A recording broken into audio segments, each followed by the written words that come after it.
turi muri wowe imbere, dufite uburuhukiro muri wowe, ubugingo bwacu bishanwe rwa Kristo muri wowe, waduhamagariye kubana natwe. Ibineza byawe ni ukubana natwe, tutarigeze kukumenya, tutazi iyo biva n'iyo bijya.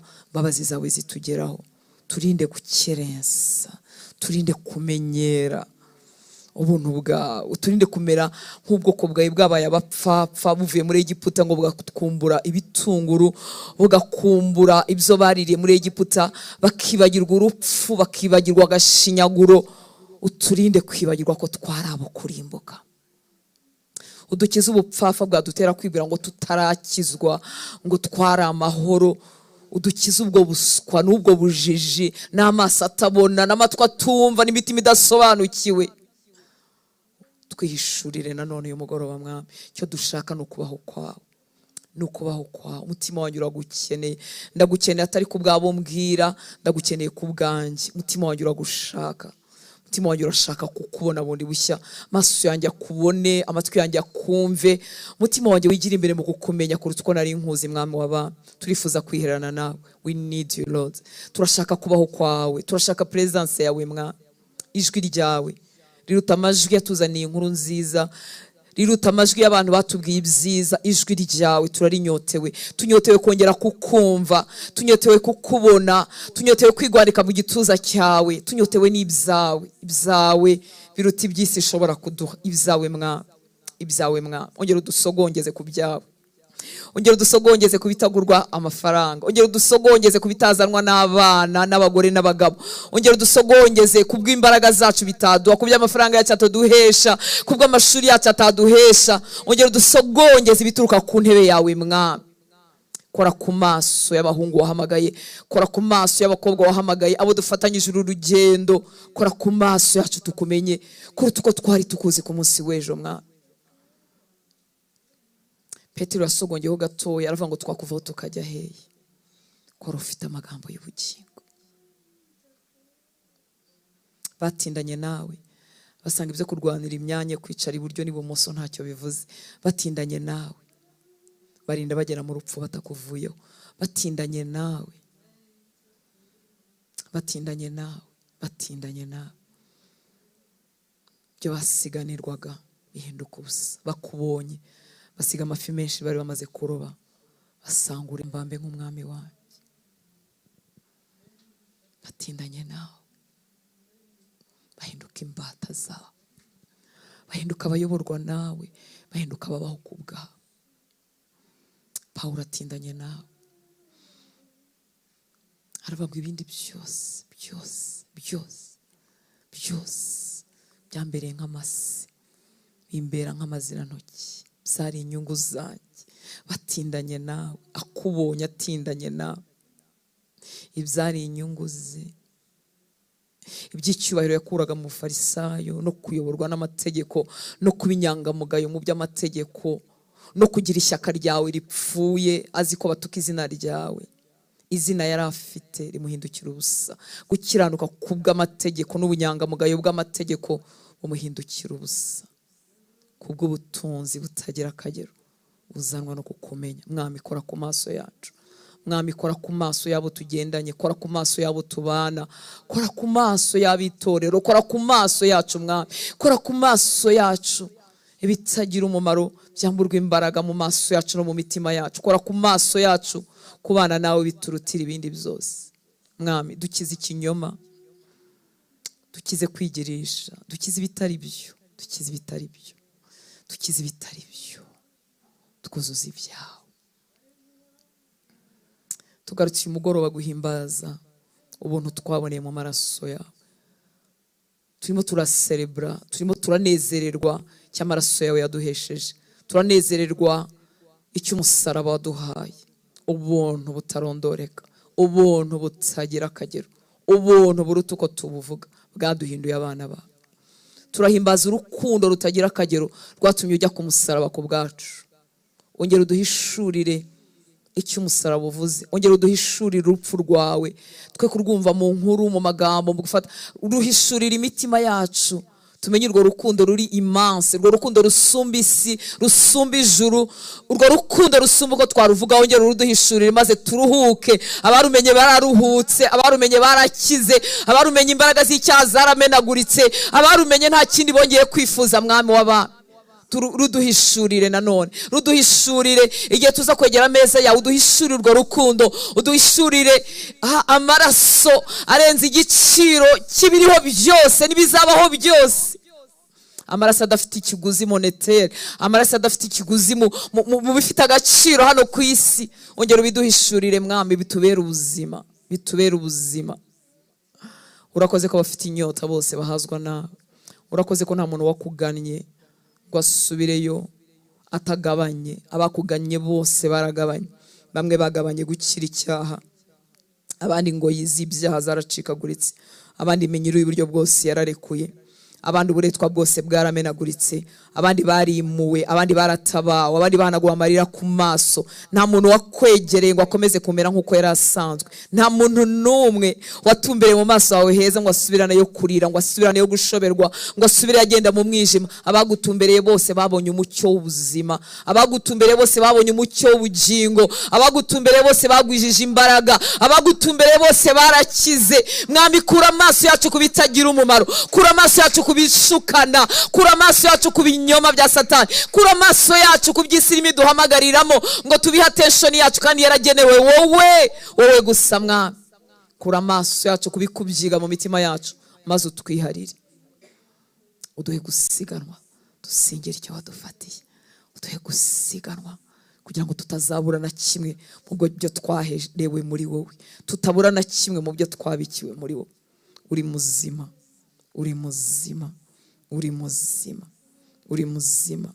Wiyeretse umugaragu wawe Yohana yarasigaye wenyine ashaje, abagenzi be barapfuye, uramubwira ngo nari narapfuye ariko dore ndiho. Wabonye ubwiza bwawe, yikubita hasi nk'upfuye. Uri muzima, uri muzima. Uramubwira ngo uri alfa na omega, uri itangiriro n'iherezo. Uramubwira ngo ufite imfunguzo za kuzimu.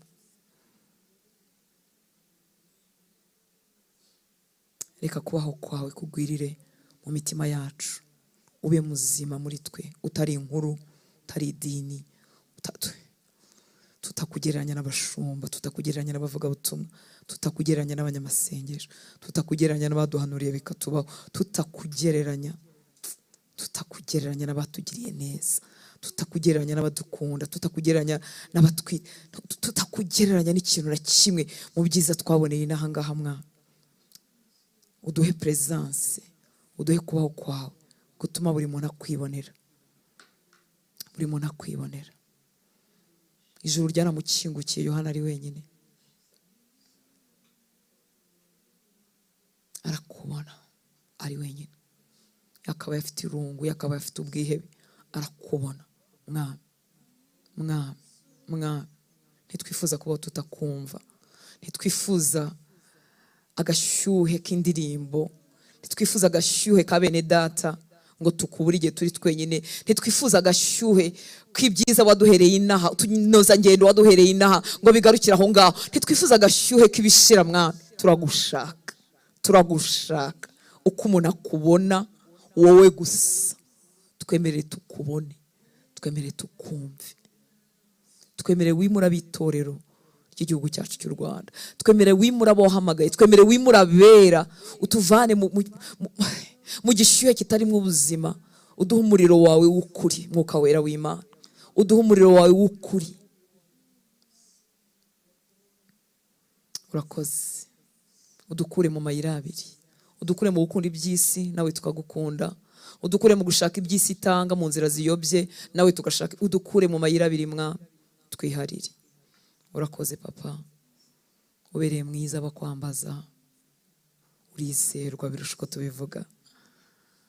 Twabonye abantu b'ijambo, abantu b'imfura bo mwisi, barasezerana bagasohoza, bakagambirira bakabiharanira, bakaba abantu b'ijambo, bakora ibyo bavuze. Abo ni abantu ubuntu, bashobora kumarwaho n'urupfu, bashobora ibyo bari bizeye ko bidakora bikabananira kandi babigambiriye. Na nkaswe wowe, wowe muremyi w'ijuru n'isi, wowe udapfa, wowe udasaza, wowe udafite itangiriro ngo ugire iherezo, wowe uri inyuma y'ijambo ryawe kugira ngo urisohoze. Waravuze ngo naho isi n'ijuru byavaho, ijambo ryawe ntirizavaho n'akanyuguti na kamwe. Urizerwa, urizerwa. Bimenyesha uyu muhungu ushobewe, ubimenyesha uyu uri isabato y'ukuri, uri kiruhuko gifatika. Turasabira bera icyo kiruhuko mwami, turasabira abagore, turasabira abagabo, abasore n'inkumi, twebwe abo uhamagaje imbabazi, turabasabira kuba mu isabato y'ukuri, itari isabato y'umunsi. Ubuzima buruhukiye muri wowe, ubuzima bwakubonye, ubuzima bwababariwe, ubuzima bwatsindishirijwe, ubuzima bufite ibyiringiro bitagajuka byo kuzakubona, ikiruhuko cy'ukuri mwami w'abantu. Urakoze, waratubwiye ngo umutwaro wawe nturemereye, uroroheje, urireje, uridu, kandi uko ni ukuri. Muduhe kukumenya kugira ngo turuhuke, tugukorere dusiganwa. Amahitamo yacu abe kugukorera, amahitamo yacu ari ukukumvira, amahitamo yacu ari ukuguhesha icyubahiro, amahitamo yacu ari kubaho ku bwawe. Urakoze data, urakoze, urakoze, urakoze mwami. Icyubahiro kikugarurirwe kuko ugikwiriye, wowe nyir'ubwenge bwose no kumenya kose, wowe nyir'ubwiza budasaza budacuyuka. Abana b'abantu ni iki kubitaho? Turoroheje, tumeze nk'ubwatsi burabya mu gitondo, nimugoroba ukuma. Ariko umwana w'umuntu wamuhaye ishusho ya, umwana w'umuntu uraza utura muri we, ari urwabya rumeneka ubusa, ariko uzana ubumana ubushyira mu mwana w'umuntu. Mbega umugisha, mbega privilege, mbega amahirwe tutimenye. Uduhe kumenya abo watugize. Urakoze papa. Amen, amen, haleluya. Imana ni nziza. Mwiriwe neza, muri amahoro, murakoze gusenga. Ntugacecekere imbere y'Imana n'ukuri. Uzajya uvuga, wavuga nk'umubebe. Ntabwo urumva umubebe avugana na mama we kandi bakavuga ikiganiro kigakomera. Iyo utaregera ababebe cyangwa utabakunda cyangwa ukiri muto cyangwa utarabyara, urafata ariko bari abantu ntibasaze, ariko ikiganiro kiba kiryoshye, bavuga ibintu bitumvikana, bakavuga bashobora kumara amasaha. Ntugatinye kuvugira imbere y'Imana, wenda ntubitondeka, wenda ntibimara amasaha, ariko ujye uvugira imbere ya So. Akunda ijwi ryawe, akunda kubaho kwawe, kandi aragushaka, arashaka presence yawe kuruta nuko ushakiye, kuko ni umubyeyi. Amen. Tugiye gusangirira ku meza y'umwami. Gusangira ku meza y'umwami ntago ari ibintu twihimbiye, ntago ari ibintu bigezweho cyangwa ibihimbano, ahubwo ni itegeko ry'umwami, ni itegeko rya Kristo, ntago ari ibihimbano. Ikindi nasanze hari abantu benshi batinya ameza y'umwami, abantu bayagiraho ibibazo bitandukanye. Ni koko mu nsengero zitandukanye twabivugaho mu buryo butandukanye, tukabikora mu buryo butandukanye, ariko ntibigukwiriye ko uburyo byakorwamo uko ariko kose ntibikwiriye kugusigamo ikintu cy'ubwoba. Mbibutse ko uyu munsi ubwo twebwe dusangira ku meza y'umwami dukoresha utu tugati dutoya. Kera byo byari gusangira nyagusangira, wabaga ari umunezero. Igihe Yesu yasangiraga n'abigishwa be bya Pasika, byari ibyo kurya, byari ibirori, baranywaga bakarya bakagubwa neza banezerewe.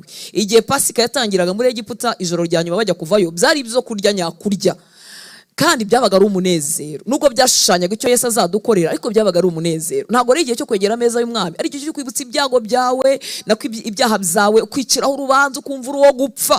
None si uza kumukiranutsa wagize ngo Yesu aba yaraje. Ni ukuri ibyo nagira ngo mbabwire ko ari ubwibone. Nivuga ngo ubwibone buri negatif, ariko si ubwibone buri positif. Ariko ni ubwibone bwa complexe ya inferiority. Mbuze uko mbwita, habaho ubwibone burya buri inferior, n'ubundi bwibone buri superior. Sinzi uko nabivuga, ariko ubwo byumve. Kuko kwiyerekezaho amaso aho kwiyerekeza kuri Yesu, nagira ngo ko ari ubwibone. Kurumva ngo sinkwiriye, ngo nyine ntukwiriye. None se yazi yamameze bate? Abadakwiriye. Iyo twagize ubushizi bw'amanga muri Kristo, ukumva tuvuga dushize amanga, ntago ari uko turi abantu baba hatari, ahubwo twamenye umuhatari uri muri twebwe, biduhindura abahatari. Hari igihe umuntu avuga n'ubushizi bw'amanga, nkuko Yohani yavuze ngo ni intumwa Yesu yakundaga kurusha abandi. Burya n'abandi bashaka barabivuze. Mwibuke ko Yohani niwe ntumwa Yesu yakundaga, ni nawe wabiyandikiye, yarabyiyise. Nundi yashaka ari kuvuga ati ninge ntumwa Yesu yakundaga. burya rero ubushizi bw'amanga bw'undi muntu wamenye uwo ari we muri Kristo Yesu ntibukakuzaniye complex, ahubwo ujye uvuga ubwo yamukunze ari umunyabyaha ntange arankunda.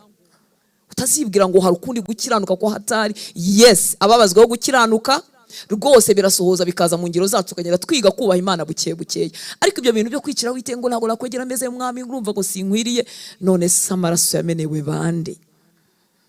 Umuntu udakwiriye kwegera ameza y'umwami uramuzi, ni umuntu utuye mu cyaha nkana, wanze kwihana, udashaka kwihana, udashaka kumva. Uwo ngo rwose yagirwaho na rwa rubanza Paulo yatubwiye mu Bikorinto ba mbere 11.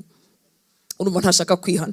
Ariko umunyabyaha uri murizwa n'ibyaha bye, umunyabyaha w'imbata, sibwo umunyabyaha ubundi si umunyabyaha ariko ukora ibyaha kubw'ububata, arabyanga ibyo bintu, ari umunyabyaha cyangwa ari umuntu urimo gukora ibyaha ariko ntanejejwe no gucumura, ntacumura ku Mana nkana. Umuntu ucumura ku Mana nkana ni umuntu ugituyemo nkana, yarangiza akazana uburyarya imbere y'abera basangira. Uwo nguwo rwose afite ibibazo n'ingorane, akeneye ubuntu bw'Imana. Imana itugirire ubuntu. Haleluya. Nakumaragara impungenge ngo ntutinye kwegera ameza y'umwami. Ikindi abantu batinya kwegera ameza y'umwami ngo nuko bari mu rugo. Ndagira ngo mbwire ko ibintu byaberaga mu ngo. Ni byiza iyo dufite itorero kwegera ameza y'umwami, ahantu duteranira biradukwiriye, ariko ntabwo byakubuza wowe uri mu bihe byo gusenga kwegera ameza y'umwami ku giti cyawe, ntabwo byakubuza kubikorana n'umuryango wawe, ntabwo byakubuza kwegera ameza y'umwami. Kudasoma Bibiliya bituma hari ibintu byiza twakungukiramo duhomba. Nukuri ndagira ngo nkumare impungenge. Ibyo ntibivuga ngo uzigomeke ku itorero ryawe, rwose jya wubahiriza gahunda ziri mu nzu y'Imana ubarizwamo, ariko ntuziyimbe ibyiza nanone wahawe. Imana itugirire ubuntu. Ibyakozwe n'intumwa 2:46 ngo kandi iminsi yose bakomezaga kujya mu rusengero n'umutima uhuye. Byakozwe n'intumwa 2, byakozwe n'intumwa Acts of Apostles, kandi iminsi yose 2:46 2:46 ngo kandi iminsi yose bakomezaga kujya mu rusengero n'umutima uhuye. Ni wabo, ni wanyu, ni wacu mu rugo, ni wabo, bakamanyagura umutsima bakarya bishimye bafite imitima itishama. Haleluya.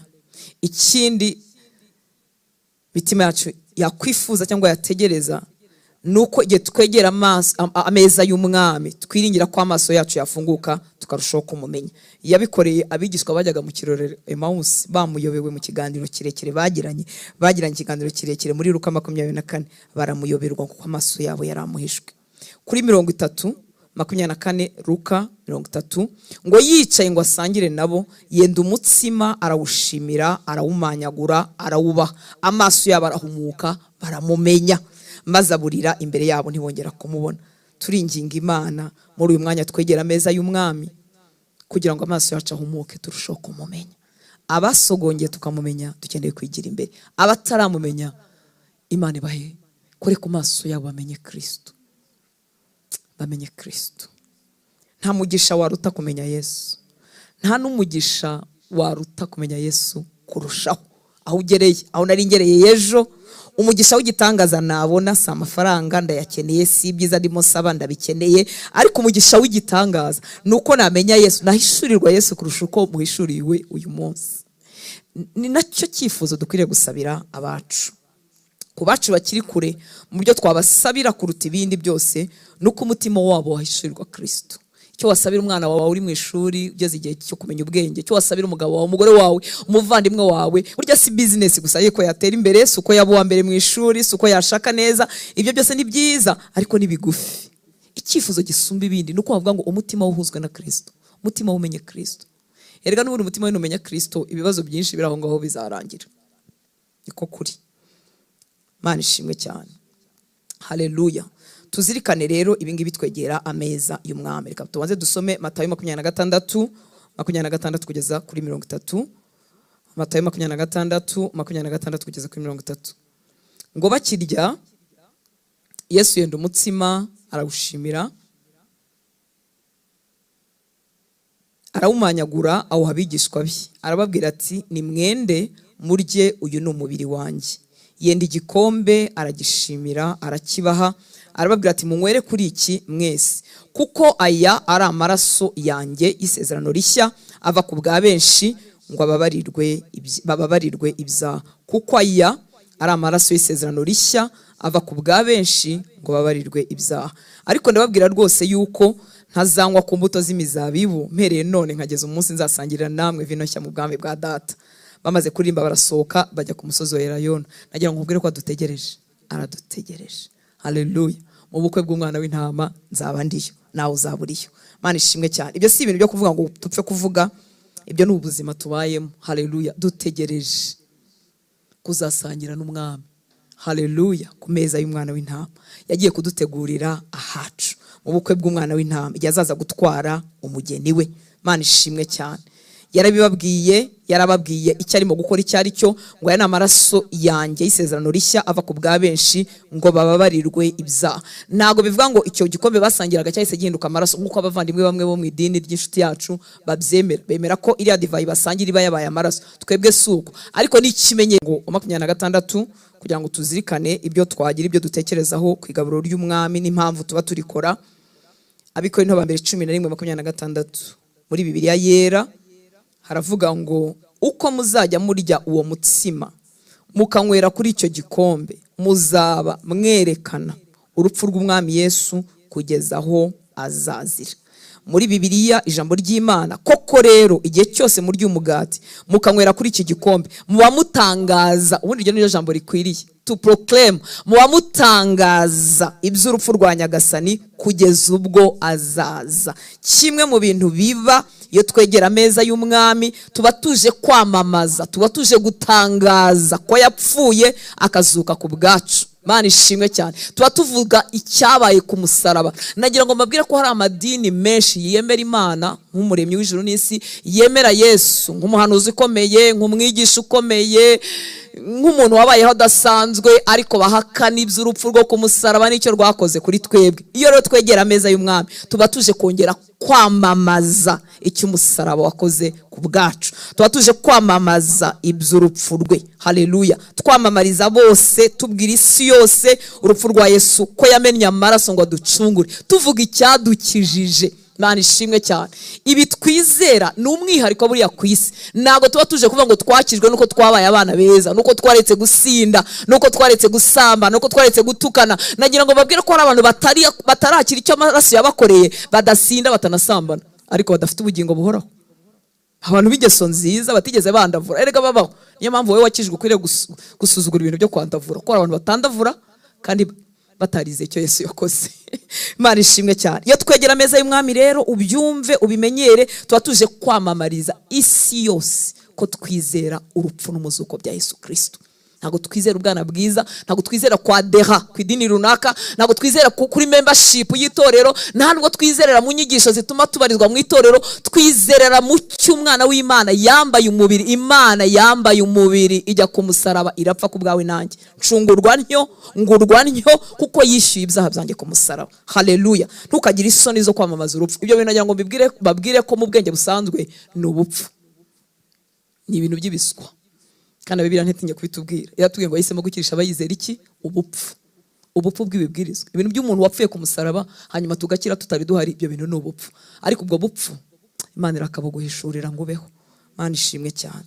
Ikindi kintu kinejeje ni uko ukwiriye kubigirira amatsiko. Igihe ubihakana utanabyemera, byibuza ndakwinginga ngo ubigirire amatsiko. Nubigirira amatsiko Yesu azabiguhishurira. Zakayo yumvise amakuru ya Yesu. Yari umunyabyaha bizwi. Zuwa munyabyaha uzwi, atari ibyo mu Kinyarwanda umuntu ashobora kwihisha. Tukamuvuga yapfuye, tukamubeshyera kuko ibyaha bye byari mu ibanga nabo babiziranyeho. Yari umunyabyaha uzwi mu mujyi kandi w'umukire kandi uyobora abakoresha bikora. Umunyabyaha uzwi, ariko yagize ikintu cyiza cyatumye Yesu arariwe. Aravuga ngo uyu munsi agakiza kageze mu nzu yawe. Yagize amatsiko yo kubona Yesu. Umuntu abantu bavuga ko akiza, uwo muntu agira amatsiko, ashyira icyubahiro cye. Ndakwinginga wowe wumva iby'urupfu rwa Yesu ari ubupfu, ndakwinginga ngo basubigirire amatsiko. Nuryama ugiye ariko nyihishurira. Uvuga ariko iki gitabo kivuga ibyawe, reka ngisome mbese nanabihinyuza, ariko reka mbisome ndebe. Icyama ukabigirira amatsiko, Yesu w'imbabazi azakwiyereka. Mana ishimwe cyane. Twegera ameza y'umwami rero kugira ngo twamamaze, dutangaze iby'urupfu rwe kugeza ubwazaza. Niyo mpamvu ukwiriye kubikora uko ubyibutse, uko umwuka bikwibukije, uko umutima wawe ubishatse, uko ubwenge bwawe bubishatse. Ukwiriye kwegera ameza y'umwami. Nta gihe cyanditse muri Bibiliya ngo babikora rimwe mu kwezi, rimwe mu mwaka, rimwe mu cyumweru, nta gihe. aho wabyiyumviramo, wabikora uri wenyine, wabikora uri kumwe n'abavandimwe, wabikora uri mu itsinda ritoya, mwabikora muri abanyeshuri, mwabikora muri abasirikare, aho wabyiyumviramo kwegera ameza y'umwami wabikora. Muwamutangaza iby'urupfu rwa Nyagasani kugeza ubwo azaza. Iyo twegera ameza y'umwami dusiga amatsiko mu batazi iby'uwo mwami, ko birabera n'ibiki baba bakora. Ayo matsiko wenda yabatera. Mujye mubikora munyibuka. Ntabwo Yesu yigeze yifuza ko twibagirwa urupfu rwe. Haleluya. Data ntiyifuza ko wibagirwa urupfu rwa Yesu, rugaragaza urukundo rutangaje. Iyo wibagiwe, iyo ukuye amaso ku musaraba, isi iragutembana, kubera ko amaso yahita agarukira inahangaha. Mani tugirire ubuntu. Rero yavuze ngo tujye tubikora iteka tumwibuka. Turamamaza, turaproclaiminga, ariko turanibuka. Turibuka urukundo rutangaje rwatumye Yesu ajya ku musaraba, rwatumye Imana yambara ubumuntu, yambara umubiri, irasuzugurika, ari Imana ijya ku musaraba, ikorwa n'isoni kugira ngo njyewe ntazarimbuka. Igituma akenshi ibirushya, ibigeragezo, ibibazo, ingorane bikubita abakristo hasi bakarambarara burundu, ibyo bacamo biremereye by'inosi bikabamara imbaraga, nuko akenshi baba bibagiwe urukundo rw'Imana, baba bayobewe urukundo rw'Imana. Ndetse umwanzi akabengera akabashuka avuga ati yaba Imana igukunda, wowe warabyaye. Ko Satani n'umwarimu akajya mu matwi yawe ukajya ugira ngo nawe bibwiye, iyo Imana ibigukunda ubukize, wowe ukennye iwanyu gusa Imana irakwitayeho. Iyo Imana iba yumva amasengesho yawe, ntabwo bino byago biba byarakubayeho. Niyo mpamvu yatubwiye ngo tujye duhora tubyibuka. Iyo wibutse urupfu rwa Kristo, ukibuka icyo yakoze ku musaraba, ubasha gusobanukirwa urukundo rutangaje, bigatuma amajwi y'umwanzi atakwihera akavuga ati data arankunda. Sinzi ibyo arimo apanga behind the scene, ariko icyo nzi nuko ankunda. Sinzi uko bizafatanyiriza ngo bikabyara ibyiza, icyo nzi nuko ankunda. Umuntu wasogongera urukundo rw'Imana ntakubitwa hasi, amera nk'itenesi, akubitwa hasi akongera akazamuka. Urukundo rurakiza, urukundo ruromora, urukundo rutanga sekirite n'umutekano, urukundo rwuzuza umuntu ubushizi bw'amanga. N'urukundo rusanzwe rw'abantu hagati yabo rutera imbaraga. Urukundo rw'Imana ruraza rugakiza. Ujya wibuka icyo yakoze ku musaraba, bigutere kudashidikanya urukundo rwe. Haleluya. Ikindi turi ku meza y'umwami bidutera kongera gutegereza. Ko yaravuze ngo mujye mubikora kugeza igihe nzagira gute, nzagarukira. Haleluya. No kuvuga ngo turamamaza, turibuka urwo rukundo rwatumye ajya ku musaraba, ariko turanategereje, dufite ibyo dutegereje. Ntabwo dutegereje kuzabona akazi gusa no kuzabyara no kuzashingiza abana bacu, ntidutegereje kuzubaka amazu meza gusa, ibyo ni ibyinshi. Turategereje ko umwami wacu azagaruka kutujyana. Haleluya. Anticipation iba mu mutima wacu. Turategereje ngo muzajye mwegera ameza y'umwami kugeza mwibuka urupfu rwe, kugeza igihe azagarukira.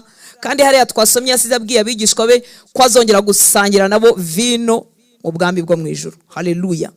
Turategereje. Iyo twegera ameza y'umwami twibuka ko dufite icyo dutegereje, twiteguye kuzagaruka kwe, turabitegereje. Umuntu witeguye kuzagaruka kwe ntagapfa kubaho uko abonye. Nk'uzasazira inaha bikamutera kwanduranya, kubeshya, gupfapfana. Turategereje. Haleluya. Turategereje umwami wacu azaza kutujyana. Kandi uyu munsi turi mu kazi, dufite mission. Iyo umuntu ategereje ntarambika mission yahawe hasi. Iyo umuntu ategereje aho ategura abandi ngo bazagendana ari benshi. Iyo umuntu ategereje ntarambarara, abazi ku isaha n'isaha agomba gukora icyo asabwa gukora, ahawe nawe imbaraga kugeza igihe azazira kutujyana. Nagira ngo wibuke ko dutegereje kuzagaruka ku mwami. Haleluya. Yaza wabyaye, yaza utarabyara, yaza washatse, yaza utari washaka. Mana ishimwe cyane. Turategereje. Uri umuntu afite ikintu ategereje nta kindi kintu ahugiramo. Haleluya. Jambona abantu iyo bafite ubukwe, abafiyansi iyo bafite ubukwe, Mana yanjye, ntibaryama, ntibasinzira, barabaruta amabara y'amakanzu bazambara ko muri sare hazaba hasa uko ibirori bizaba bimeze, kuko barategereje. Bategereje umunsi, a big day mu buzima bwabo, bategereje umunsi nyamukuru mu buzima, barategereje. Hari abandi bantu beza bazi kugaragaza iminezero yabo iyo bafite ibintu bategereje ku isi, iyo bafite ibirori, iyo bafite anniversary. Haleluya. Baba bategereje bataryama. Hari abandi iyo bafite ingendo z'indege, azigira muri Amerika ntaryama, barategereje. nshuti z'Imana, bimwe mu bintu bituma bera tutananirwa, turategereje ko umwami wacu azaza kutujyana. Ndinginga Imana ngo ibyo byiringiro bibe bizima muri wowe, bye kukubera igipindi n'amagambo wumva none ugahita ubyibagirwa. Oya, biguhindukira. Turategereje. Tujya kwitwa hasi tukiga ko dutegereje, tujya kumusezeraho mu mirimo yadushize tukiga ko dutegereje, tukiga ko tugomba kuzazamukana n'abera benshi, bikadutera kusiganwa. Burya umuntu utegereje ahorana umwete asiganirwa ibyo ategereje. Umunsi umwe tuzazamuka imbere y'intebe y'Imana n'iminyago myinshi, nabo twabwirije, nabo twakomeje, nabendaga gupfa bakareka gupfa.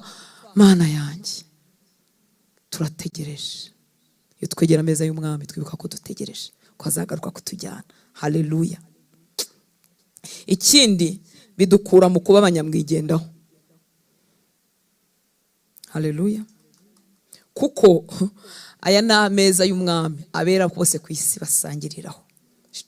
Gusangira. Mu gice kibanza cya 10 Abikorinto 2:16 baravuga ngo mbese cya gikombe cy'umugisha dushimira Imana, aho ni muri ijambo ry'Imana, mbese cya gikombe cy'umugisha dushimira Imana tukakinyweraho siko gusangira amaraso ya Kristo, naho se wa mugati tumanyura tukawuryaho siko gusangira umubiri wa Kristo. Kimwe mu bintu byibagirana mu gihe cya nyuma ni ukwibagirwa ko turi umubiri wa Kristo. None waba uri mu itorero ryitwa X ukavuga uti muri X nitwe waba uri mu ryitwa Z ukavuga uti muri Z nitwe. Nshuti, turi urugingo. Wasanga aho ngo muri Z muri nk'akano gahera kwa kara. Noneho hari za A B C D, hari abo tutavuga ururimi rumwe, hari abashinwa, hari abakoreya, ku buryo iyo umenye kuri urugingo rw'umubiri wa Kristo uroroha mu mutima. Ntago uba ugipfa n'abantu agatambaro vraiment. Ntago uba ugipfa n'abantu ijipo n'ipantaro. Iyo aje acyambara ipantaro umwakira utyo, iyo aje afite amaherena atoboye ugutwi kose umwakira utyo, iyo aje imisatsi ireba hirya no hino umwakira utyo, kugeza igihe ibitagira umumaro bizamuvaho agasigarana iby'umumaro. Kandi nubwo yabigumana yarizeye Kristo, burya tuzagera nayo. Abantu twapfa imbyino ngurumva ngo bari ngo baramya neza. Kuramya neza se ni buhoro, ni cyane se. Biriya bizirikanywe n'imico, bikazikanwa n'ibyo dusanzwe dukunda. Ibyo dusanzwe dukunda. Ntago umuzuru yabyina ngo atera amaguru hejuru ngo mfashwe, ariko ntibivuga ko atari majya mu ijuru mu muco we. Kuko mfashwa n'ibimfasha nyine bigenda buhoro, n'indirimbo zo mu gitabo nyine kwa kundi bapape bazirimba buhoro nkumva nibwo mfashijwe, hanyuma ibisimbuka bikambuza. Dukwiye kwegera n'abatarakizwa kugira ngo babone indi shusho nziza y'ubukristo. Yesu mu byo wamuregaga bamwitaga inshuti y'abanyabyaha. Kuko umwigisha wanjye asangira n'abanyabyaha.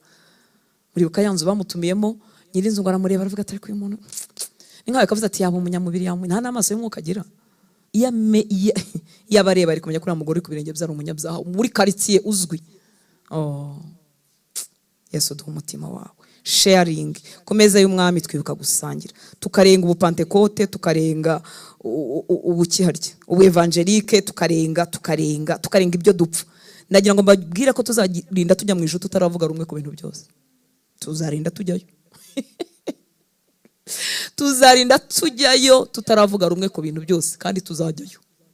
Rero ibyo tudahuje byiba impamvu yo kwibagirwa ko turi ingingo. Hari ibintu biri mayina, hari ibintu bito abantu bamaze kumenya ko ari umubiri wa Kristo badapfa. Mana ishimwe cyane.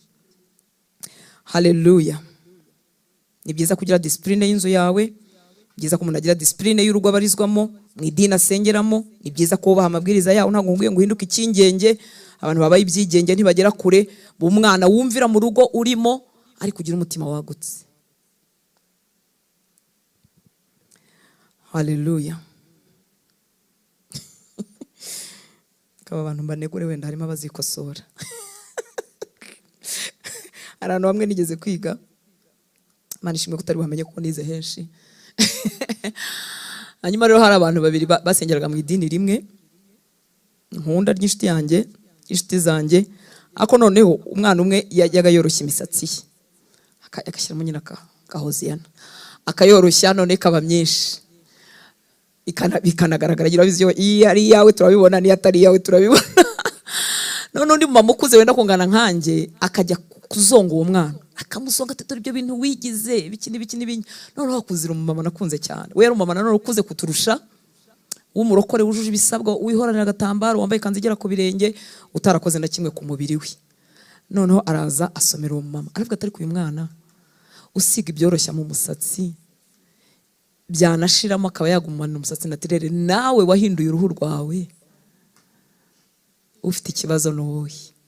Mureke twigumiye twibere agakara k'umuyumbu ntacyo katwaye, akayobo kageranyije katari umweru ntacyo katwaye. Regarukirizaho. Ariko urebe uburyo Satani ari umuriganya n'isi dushuka. Uwahinduye uruhu arimo arazonga uworoheje umusatsi. Ubundi gikomeye niki? Kuko uri uruhu wahinduye kugira ngo rugarukaho rwahoze biragoye. Urabanza ukagira niyo mpamvu umuntu afashe icyemezo cyo kubireka kenshi bimugora ko nihanganira iriya transition. La transition ni mbi. Ariko garukira. Reka dukomeze ariko rutase we Imana kubabarire. Reka dukomeze. Abikorinto ba mbere 10:16. Gusangira igikombe cyo dusabira umugisha, mbese si ugusangira amaraso ya Kristo. Gusangira umutima tumanyagura siko gusangira umubiri wa Kristo. Igihe twegera ameza y'umwami twibuke ko ari ugusangira n'umubiri wa Kristo. Ikindi biducishe bugufi ko abatemera ibyo nemera nabo bashobora kuba bari mu kuri kurutaho ngejeje kumenya.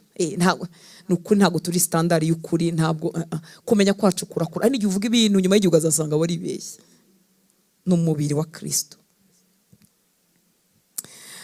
Igihe rero ushobora kuba uri muri situation yo kuba wenyine, ntugatinye kwegera ameza y'umwami na ngo ubwire ko usangira n'amamiliyoni ku isi yizera Kristo. Burya murasangira n'ameza y'umwami. Imana ishimwe cyane. Kandi iyo dusangiye uyu munsi duhuje umutima aho uri naho turi, nabwo tuba dusangiye nk'umubiri wa Kristo. Ikindi kintu mwe bakubahiriza ya minsi mikuru yose n'ibitambo bakabitamba, ariko na Bayali nayo bakayipfukamira, nayo bakayitambira ibitambo batambiraga hombi. Cyo ni ikibazo dufite kidukomereye.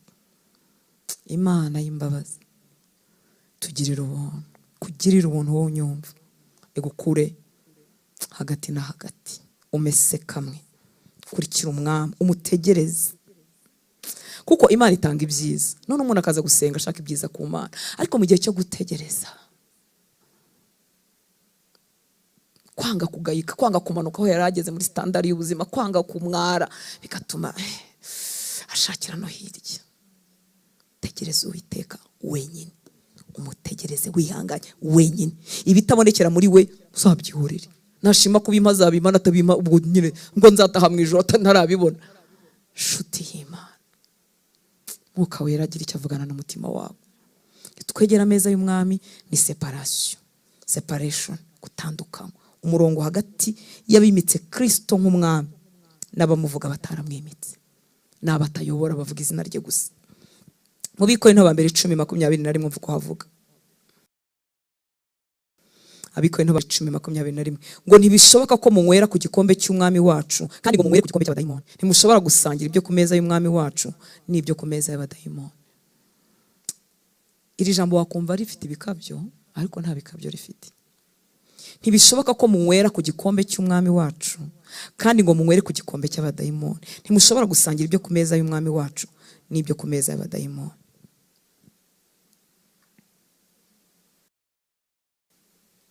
Ibi bintu iyo utahuye nabyo cyangwa amaso yawe atabibonye ugira ngo ntibibaho. Ariko mu isi y'amakuba, mu isi y'ibyago, mu isi ruhije, abantu birwanaho mu nzira zitari iz'Imana. Umuntu akabasenga akaba ari kumwe natwe muri aya masengesho y'iminsi 3, ariko ibintu bimusaba gutegereza cyangwa kwihanganira, bimucisha bugufi akirwanaho. Ndakwinginga, ndinginga Imana ngo bishyire mu mutima wawe. Mwuka Wera bishyire mu mutima wawe. Uve niba uririra ku gikombe cy'umwami, ntujye ku meza y'abadayimoni. Uzi ko umuntu asenga ariko akajya no mu barangi, kuko abarangi barareba. Barangi Pawulo mu byakozwe no 16 akavuga ngo abana abakozi b'Imana nzima ni mu bakurikire, ameze nk'arimo kubakora publicité y'igiterano, ariko vugishwamo n'imyuka mibi. Ubizi neza ko umuntu atari Imana, ariko uburuhe bwo gutegereza no kwanga gupfa kwa kamere yawe, ukemera ukavugana n'umuntu akakubwira, kemera ugakinzaratsi ngo nuko umugabo yatinze gukizwa. Ndore se wagize ngo inzaratsi zamutera gukizwa? Uramwisha ahubwo agiye kuba ikigoryi. Nta nubwo umwuka guzakinguka nahanyagasa.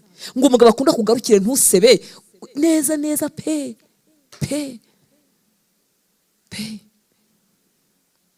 Ngomba ngo nasaza n'umukobwa ushaje, umukobwa wabiki ntago wajya mu ijuru, ngo ngomba kujya abandi bagiye. Ibyo bintu mvuga bibaho nyine ntacyo bitwaye, reka kubyemera. Nanjye nabaye imyaka myinshi ntabyemera kugeza igihe nahuriye nabyo. Bibaho imiti ikora ibintu ibaho, sinzi aho bayicira, ariko mpuye nabyo, mpuye n'ubuhamya, mpuye n'abantu, amaso yanjye ararebye, ibyo bintu bibaho. Sindimo byamamaza, ahubwo ndimo ndakubwira kumara amazi. Wishakira muri Kristo ngurire no ku meza y'abadayimoni. Mesa kamwe cyo Yesu ataduhaye tuzategereza kize cyangwa niki. Erega sinangoma ngo ibintu byose bizaza. Kubyo ni ibiki? Biriya bintu biba ziriya ntwari zo kwizera ziba mu Baheburayo 11 bavuga ko hari abantu bamwe batawe mu nzobo z'intare, abandi bagakereshwa inkerezo. No kuvuga ngo mu ndobo z'intare burya Daniel yavuyemo, ariko burya abantu bose ntago bavuye. Igihe Yesu yasohoye yohereje marayika bagasohora Petero muri gereza, muvandimwe we yaragize gute? Yari yapfuye. Yakobo baramwisha arapfa birakunda. Hanyuma Petero bagiye kumwiyongezaho ntibyakura. Ntago ibintu byose bizagenda nkuko twabigeni. Icyakora turasenga twizeye ko bizagenda neza kubw'icyubahiro cy'Imana, kandi ibikorera mu rukundo rwayo, ntago turushidika. Ariko ndakwinginze, wa mugore we, wa mugabo we, wa musore we, wa nkumi we, ntago intego y'urugendo ari ukugira amafaranga menshi. Ntago intego y'urugendo ari ubucuruzi bwawe bwunguka. Intego y'urugendo ni ukucuruza ukiranuka, ukazataha mu ijuru. Ntago ukwiriye kumva inama zipfuye ngo n'abandi nuko babigenza. Garukiraho rutamu.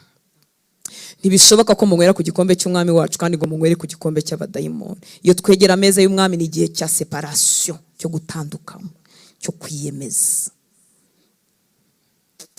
Ni igihe kandi cyo kwisuzuma, nkuko Paulo yabitubwiye ku murongo 28 mu gice cya 11 cy'Abikorinto ba mbere, ngo nuko umuntu yinire yisuzume abone kurya kuri uwo mutsima no kunywera kuri icyo gikombe. Ni igihe cyo kurebamwe imbere muri twebwe. Cyari igihe cyo kureba inyuma twibuka icyo Yesu yakoze, ni igihe cyo kurebamwe imbere muri twebwe. Twavuze ku kwita ku mubiri wa Kristo. Ikindi nakwibutsa kwire kuzirikana kwegera ameza y'umwami wari umwanya w'umunezero, si wo kubabara no kwishinja.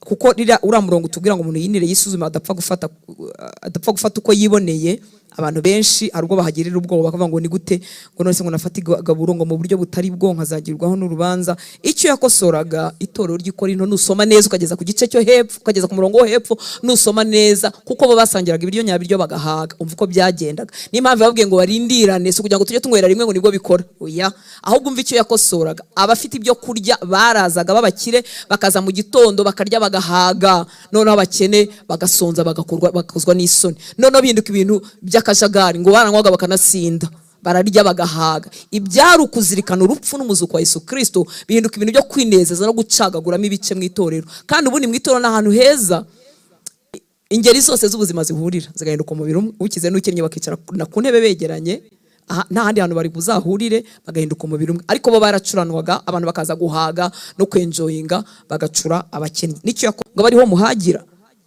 babikoraga mu buryo butandukanye. Muri make yakosoraga uko bifataga mu munsi wo gusangira. Abakire bagahaga bagakoza isoni abakene. Ibyari ukwibuka kwamamaza urupfu rwa Yesu, bigahinduka ibintu byo kwinezeza no gusuzuguza umubiri wa Kristo. Imana itugirire ubuntu. Muraza kubasoma mu Bikorinto ba mbere, uze kumanuka ugere ku murongo wa 34. Reka dusenge hanyuma twegere ameza y'umwami. Imana ibahe umugisha. Uko Mwuka Wera azagenda twungura, tuzagenda twungurana. Haleluya.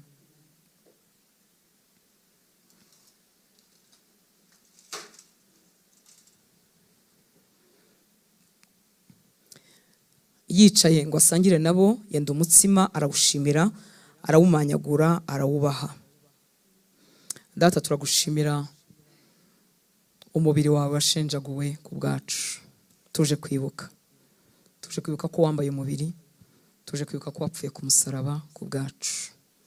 Wasangiraga n'abigishwa bawe bareba umugati usanzwe, ariko wavugaga umubiri wawe, wavugaga urupfu ugiye gupfa, wavugaga ko ugiye gukozwa isoni.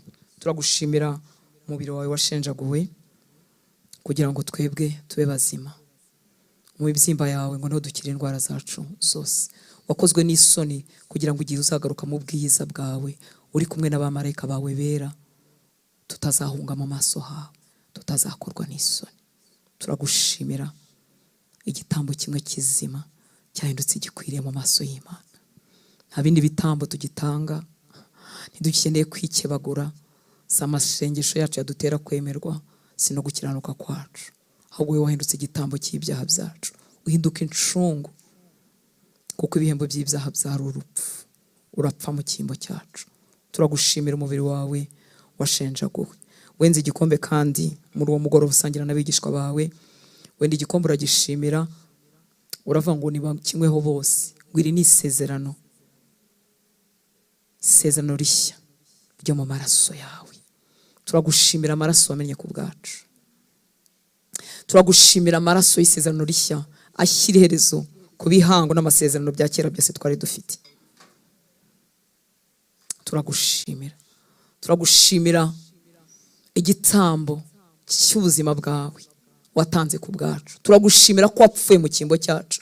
Uyu munsi abari muri wowe nta teka tugiciriweho, nta rubanza rwadutsinda ku bw'amaraso yawe, amaraso y'isezerano rishya adukura mu masezerano twavukiyemo, mu bihango twajyanywemo n'ibyaha, ibyo twajyanywemo n'aho dukomoka na ba data na ba mama. Amaraso yawe yaraza tugira ibyaremwe bishya, niko rya sezerano risohozwa ngo nuko rero abari muri Kristo Yesu noneho bahindutse ibyaremwe bishya, ngo dore byose babihindutse kuba bishya, ibya kera babishize. Turagushimira amaraso y'isezerano rishya wamennye ku bwacu. Tuje guserebra ko urupfu rutaguheranye, tuje guserebra imbabazi twaboneye muri we, tuje guhimbaza igikorwa cyo kumusaraba.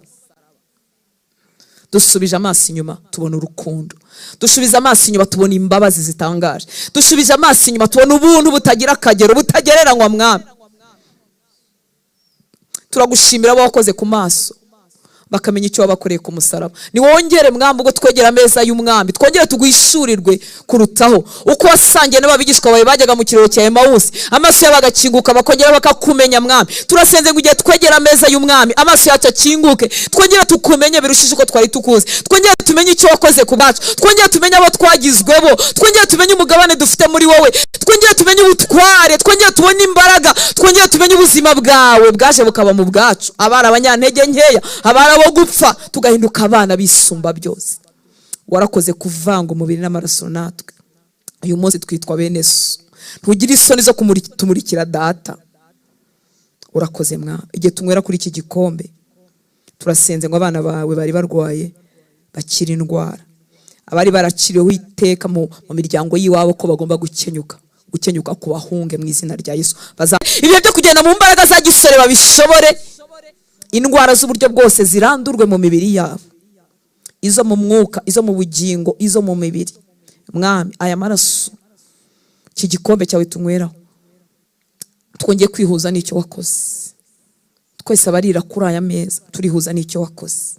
Icyo wakoze kiruzuye, ntabwo ari igice, si umurimo w'igice ngo uzagaruka kuwunoza, warawurangije. Mu mibyimba yawe twakize indwara zacu zose, mu maraso yawe twakuweho umuvumo wose. Wapfuye urupfu rw'ibivume ku musaraba kugira ngo tutagira umuvumo twebwe bari muri wowe.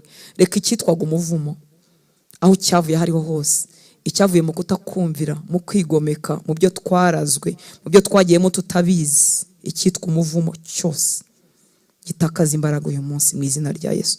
Turi abanyamugisha, turi abahesha b'umugisha, dutwara umugisha aho tugiye, tuzana umugisha aho tugeze.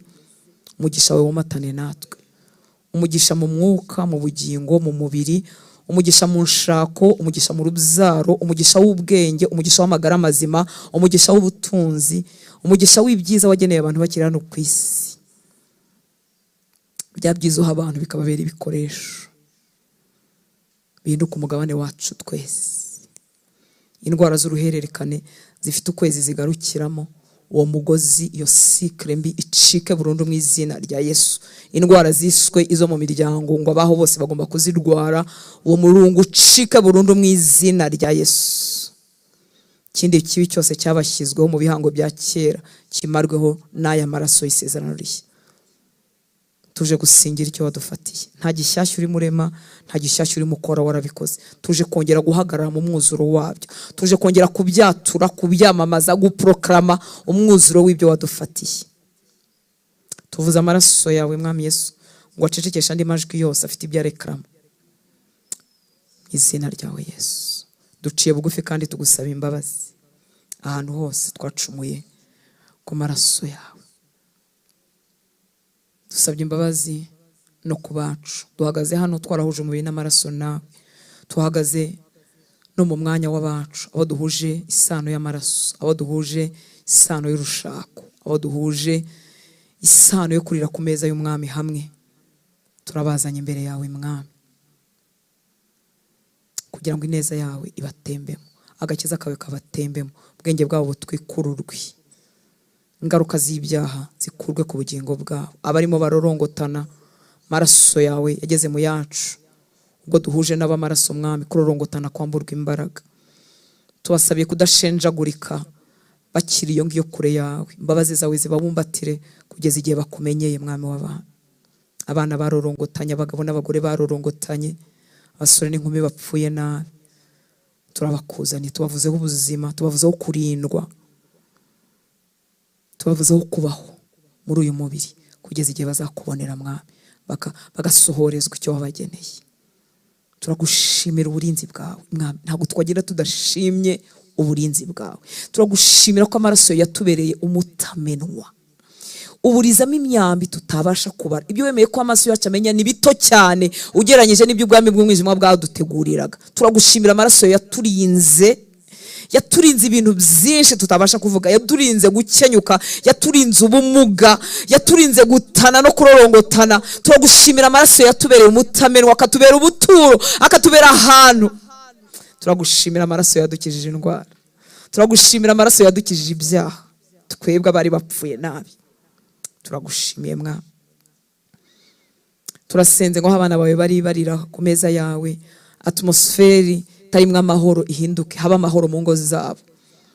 Ahari hatwikiriwe no kuremererwa n'ikirere kimeze nk'umuringa, kimenagurike mu izina rya Yesu. Ijuru ribakingukire, bakurwe munsi yo gutsikamirwa, bakurwe munsi y'umwuka umeze nk'ikiriyo mu izina rya Yesu. Amahoro yawe n'umunezero wawe bibaho baba, bibaho bari, bahabwa imbaraga zo kugukurikira. Abari bananiwe gusenga bahabwa imbaraga, abari bananiwe gukiranuka bahabwa imbaraga, abari bananiwe kwiriza bahabwa imbaraga, abari bananiwe kuba mu ijambo ryawe bahabwa imbaraga. Ubuntu bwawe bubatwikire aho bari hirya no hino nyaguhora ku ngoma. Dusengeye abarwayi, tubavuzeho gukira mu izina rya Yesu. Dusengeye abarushya b'amaboko yatentebutse, abahetamishijwe, ngo begera ameza yawe bongere bemeshwe, bongere bagwize imbaraga, maze bagukorere, maze bagukurikire basiganwa. Mutima wihebye, wakira ibyiringiro, wakire kubaho. Waruciriweho abo umwanzi atera mu nzozi, uwo muryango ukingwe kubw'amaraso yawe mu izina rya Yesu. Be gutinya kuryama, kandi kuryama ari igihe cyo kuruhuka, babyukana imbaraga. Urakoze data, tugushimiye ubuntu bwawe, tugushimiye urukundo rwawe, tugushimiye imbabazi zawe zituma abanyabyaha badashiraho. Imbabazi zawe, ubuntu bwawe butagira akagero. Dutwikirije amaraso yawe igihugu cyacu, ubutaka bw'u Rwanda tubutwikirije amaraso yawe, ikirere cy'u Rwanda tugitwikirije amaraso yawe. Amaraso yawe avuguruze icyo umwanzi avuga. Amaraso yawe nicyo gitambo gihagije, amareho ibindi bintu byose n'abandi bantu bose bari bagizwe ibitambo mu izina rya Yesu. Urakoze data, cyubahiro no gukomera ni ibyawe kuko bikwiriye. Ni mu izina rya Yesu dusenze, amen. Imana ibahe umugisha, ibagire neza. Reka dusangire. Karibu.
komera amashyi wa Yesu, komera amashyi wa Yesu, komera amashyi, komera amashyi. Hallelujah.